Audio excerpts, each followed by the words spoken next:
Racist bank manager calls security on black woman, then learns she owns the building. Ma'am, I'm going to have to ask you to step away from the counter. The lobby went quiet in waves. Not all at once, but enough. The clicking of keyboard keys slowed. A pen dropped. Someone near the entrance pretended to check their phone while clearly recording. Nia Carter didn't move. She stood at the polished marble counter of First Federal Bank, a slim leather folder tucked under her arm, wearing dark jeans, a tailored cream blazer, and low heels. Nothing flashy, nothing loud, just composed. Across from her, branch manager Richard Whitmore adjusted his cufflinks and forced a tight smile.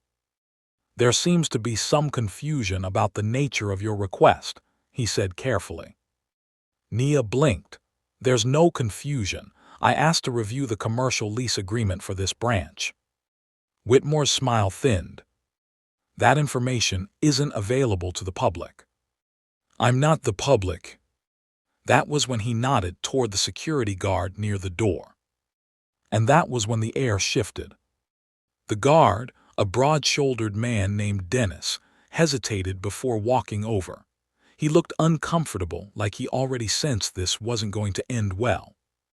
Whitmore lowered his voice, though loud enough for others to hear. We've had incidents recently involving individuals attempting to access restricted documents under false pretenses. False pretenses. Nia's jaw tightened slightly. Are you accusing me of something? She asked. Whitmore tilted his head. I'm saying I need to verify your credentials. I already gave you my name.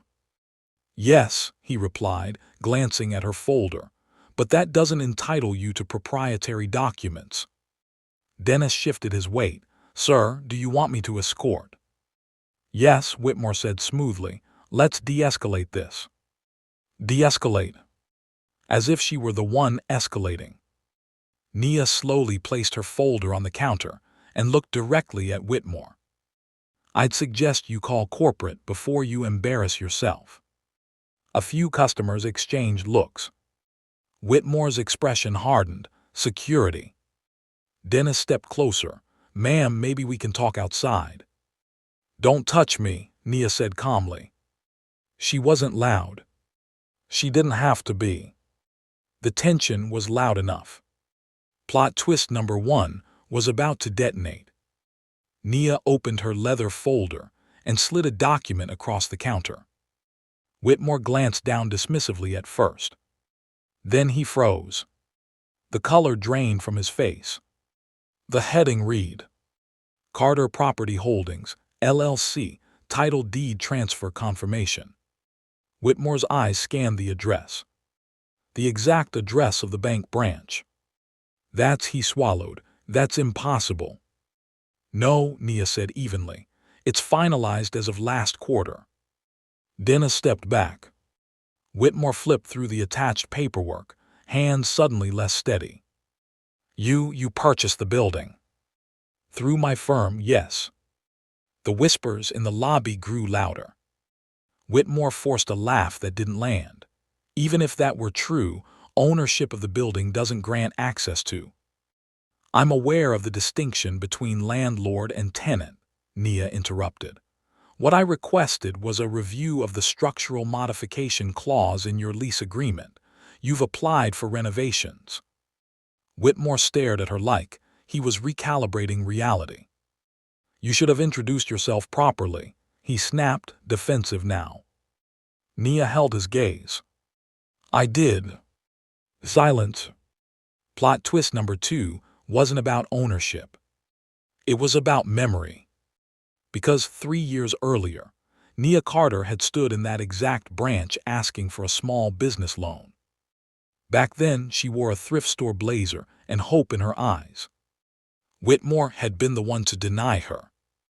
Your projections seem optimistic, he'd said at the time, sliding the folder back across the desk. Perhaps revisit this once you have more collateral. She walked out humiliated. She built anyway. Her logistics startup grew from a 2-person operation to a regional distribution powerhouse in under 5 years. smart contracts, strategic partnerships, ruthless discipline. And when Carter Property Holdings started acquiring commercial real estate, this building had been on the market quietly. She didn't hesitate. Not out of revenge. Out of strategy. Now she stood in the lobby as owner. Whitmore cleared his throat.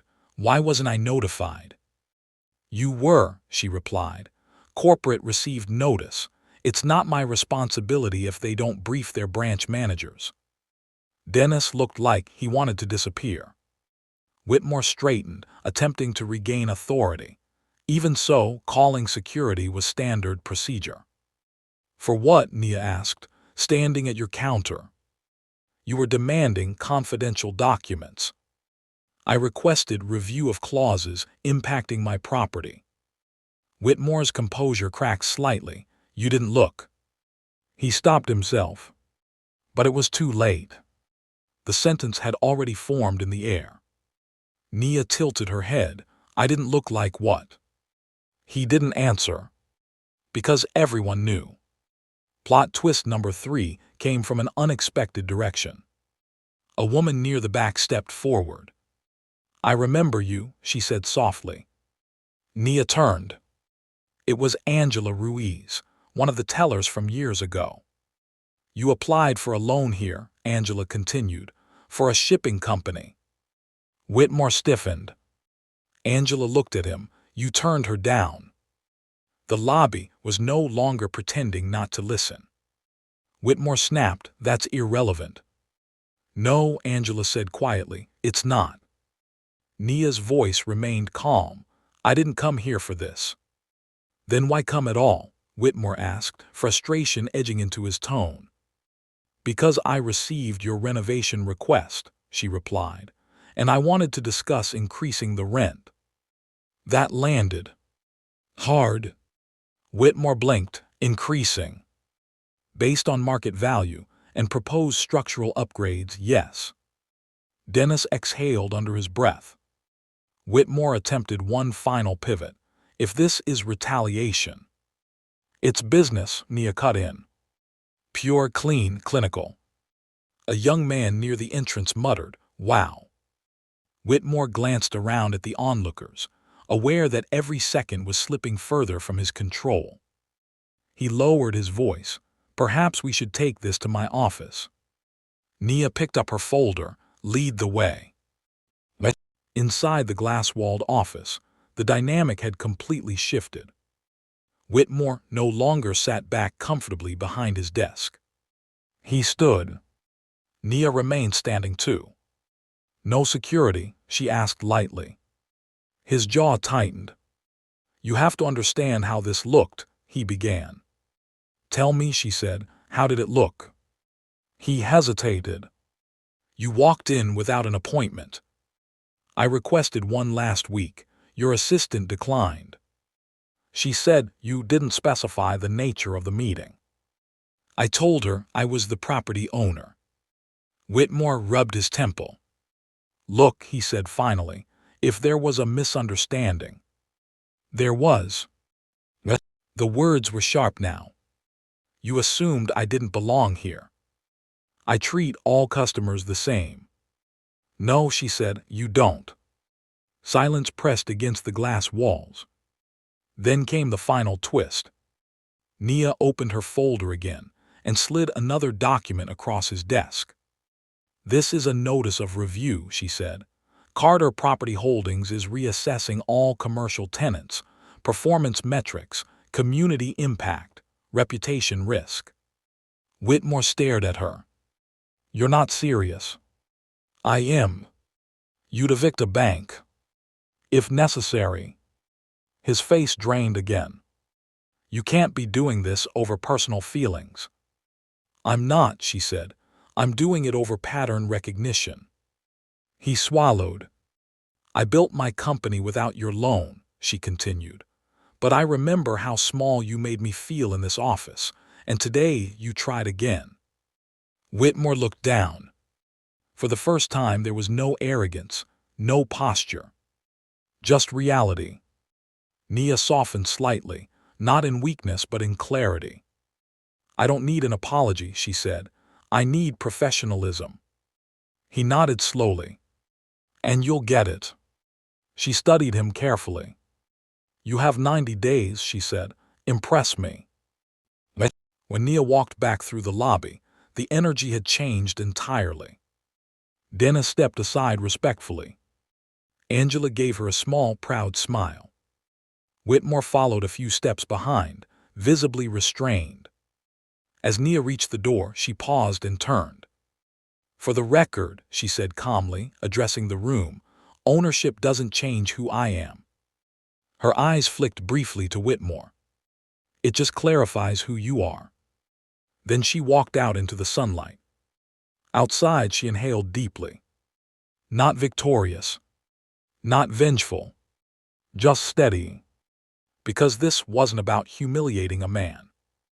It was about dismantling an assumption. Weeks later, corporate replaced Whitmore quietly. Official statement: leadership restructuring. Unofficial truth: complaints, patterns, documentation. Angela was promoted to assistant branch manager. And when the lease renewal came up, First Federal signed at a higher rate, with stricter community engagement clauses. Nia never mentioned the incident publicly. She didn't need headlines. She needed results. And sometimes, the loudest statement isn't revenge. It's ownership. Literal ownership. Of space. Of narrative. Of power. As she drove away that first day, her phone buzzed with a notification. Rent payment received, First Federal Bank. She allowed herself the smallest smile. Not because she had won, but because she had built something no one could deny. And that was the